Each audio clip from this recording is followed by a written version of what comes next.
மூட்டு வலி, எல்லா வித எலும்பு பிரச்சனைக்கும் தீர்வு தரக்கூடிய பிரண்ட பொடி எப்படி பண்ணலான்னு பார்க்கலாம். இது சாதம், இட்லி, தோசைன்னு எல்லாத்துக்குமே சூப்பரா இருக்கும். அதுக்கு ஃபர்ஸ்ட்டு 1 கட் அளவு பிரண்டைய நல்லா கழுவி கிளீன் பண்ணிட்டு, இந்த மாதிரி நார் எடுத்துட்டு கொஞ்சம் பொடியா கட் பண்ணி எடுத்துக்கோங்க. அடுத்து ஒரு பேன்ல எலும்புக்கு பலம் தரக்கூடிய கருப்புளுந்து சேர்த்துட்டு நல்லா செவக்க வறுத்துட்டு பிளேட்டுக்கு மாத்திரலாம். கடலை பருப்பு நல்லா வறுத்துட்டு பிளேட்டுக்கு மாத்திரலாம்.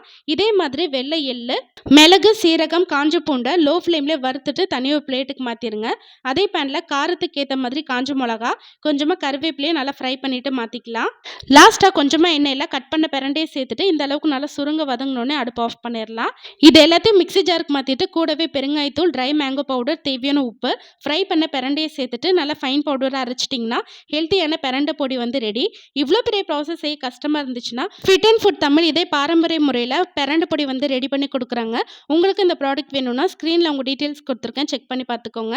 டெய்லி சாப்பிடும் போது நல்லாவே ரிசல்ட் இருக்கும், ட்ரை பண்ணி பாருங்கள்.